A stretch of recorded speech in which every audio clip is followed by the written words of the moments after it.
apabila saya mula-mula sampai, ya, pentadbir di situ terkejut, ya, termasuk murid-murid, ya, mereka terkejutlah menerima seorang guru baru, tapi guru baru tersebut ialah seorang yang kurang upaya, berkerusi roda pula. Jadi pada mereka sangat terkejut.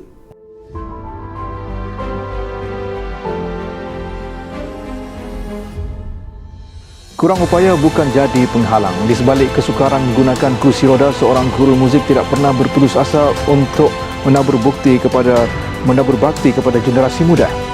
Pengalaman pahit yang pernah dilaluinya 20 tahun lalu dijadikan pemangkin semangat untuk membuktikan beliau mampu bergerak seiring dengan guru lain.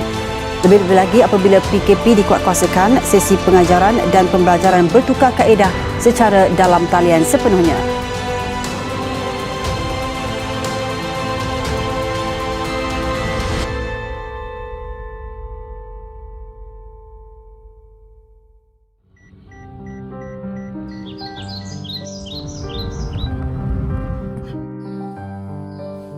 Assalamualaikum warahmatullahi wabarakatuh dan salam sejahtera. Saya Cikgu Muhammad Uzairi bin Haji Ahmad, berasal daripada Mempatih, Lancang Pahang. Saya berumur 44 tahun. Sekarang mengajar di Sekolah Kebangsaan Felda Mempaga 2. Subjek yang saya ajar ialah subjek pendidikan muzik, pendidikan seni dan juga sejarah.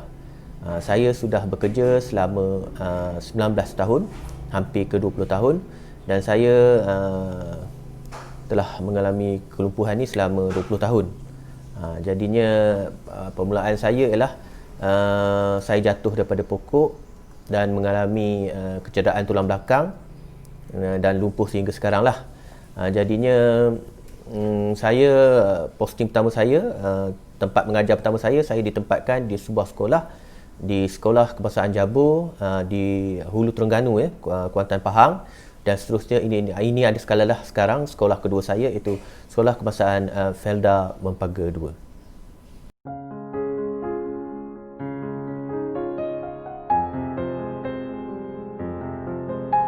Semasa saya posting tu, saya memegang title diploma perguruan.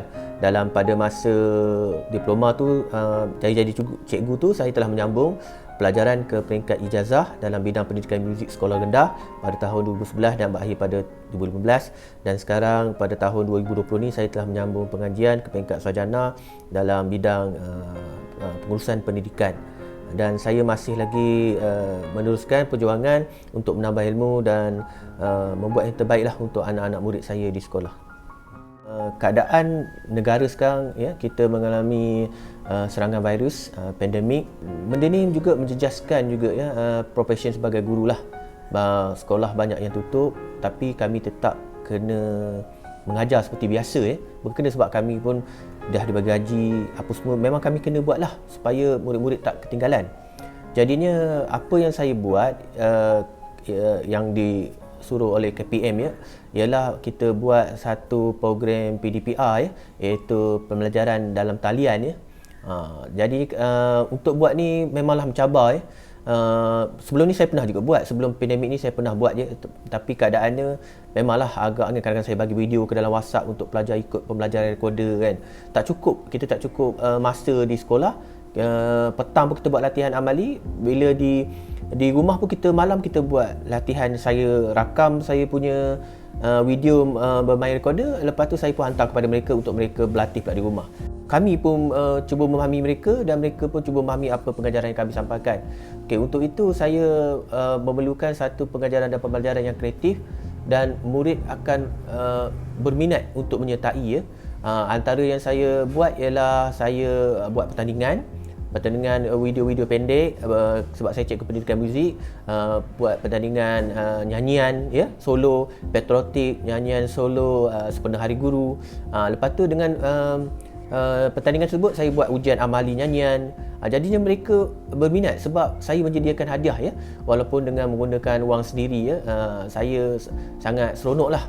Jadi murid-murid pun suka, ya. Mereka pun dalam muzik mereka sangat terhibur, ya, melalui e-didik ni. Jadinya benda-benda macam ni yang saya buat pada bulan 3 tu lah, dan akhirnya televisyen swasta 2-3 datang ke rumah berminat dengan apa yang saya buat lah. Untuk mata pelajaran sejarah saya buat kuis. Dan sekarang kaedah kuizi macam-macam, jadinya benda-benda ni pengajaran dan pembelajaran baru, murid pun rasa memang sangat seronok ya. Manakala seni saya buat pertandingan poster, pertandingan buat berasaskan projek ya, banyak saya buat pertandingan facemark, corak facemark, pertandingan poster superhero, pertandingan poster COVID, macam-macam lah. Jadinya 3 pengajaran pembelajaran ni memang menyeronokkan. Masa secara di sekolah pun seronok. Jadi lebih diseronokkan lagi apabila saya telah mengambil gambar-gambar mereka ataupun hasil-hasil ni saya letak ke Facebook dan mereka seronok ya. Saya letak dalam page kelab muzik, kelab sejarah, mereka tengok bila hasil mereka diletak ke dalam tu, mereka lagi berlumba untuk hantar mereka punya hasil lah. Jadinya secara tak langsung pengajaran dan pembelajaran saya tu semakin lebih baik dan saya dapat memberikan mereka kepahaman yang baiklah, insya-Allah. Bagi seorang guru ialah apabila pandemik ni mereka terpaksa mengajar, saya lebih kata terpaksa tu memanglah sebab sebenarnya mereka lebih suka mengajar secara bersemuka sebenarnya ya. Bagi saya secara bersemuka kita boleh tengok interaksi lebih baik ya. Pemahaman murid cepat kita dapat input yang mereka tu faham atau tidak. Jadinya antara online learning ni dengan secara bersemuka, sesiapa cikgu pun dia akan pilih secara bersemuka ya. Sebab di dalam kelas, sebab kita memang rindu suasana kelas ya. Bila kita bagi salam, murid bangun, itulah hakikat seorang guru. Mereka sangat suka pembelajaran secara bersemuka ya. Sebab secara online learning ni bukannya tak bagus ya, ada juga yang kurang bagusnya. Kurang bagusnya apabila respon murid kurang ya, mereka kadang-kadang tak faham ya, mereka terpaksa berkongsi data, telefon, inilah berbagai gadget dengan parent. Jadi benda ni agak memberi kesusahan lah pada kita. Dan macam guru cuba menarik perhatian mereka dengan mengadakan pengajaran seperti Google Meet, buatkan software-software tertentu ya untuk mereka melihat. Tapi saya tetap nampak pembelajaran ni masih baru. Jadi kita tak perlulah terus letak jatuh hukum gagal, bukan lagi ya. Jadinya kalaulah saya diberi pilihan untuk memilih antara secara dalam talian ataupun secara bersemuka, saya memang lebih pilih pengajaran pembelajaran ini secara bersemuka. Sebab saya memang rindu dengan anak-anak murid saya. Hanya jiwa seorang pendidik saja yang faham ya apa yang kami hadapi.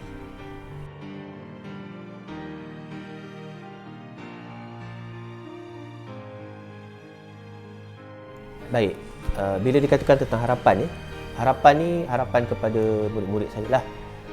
Antaranya lah saya dapat lihat ya, bila ada seorang guru kurang upaya di sekolah, anak-anak murid ni akan lebih menghormati orang kurang upaya. Ya, pengajaran pembelajaran tu secara langsung berjalan.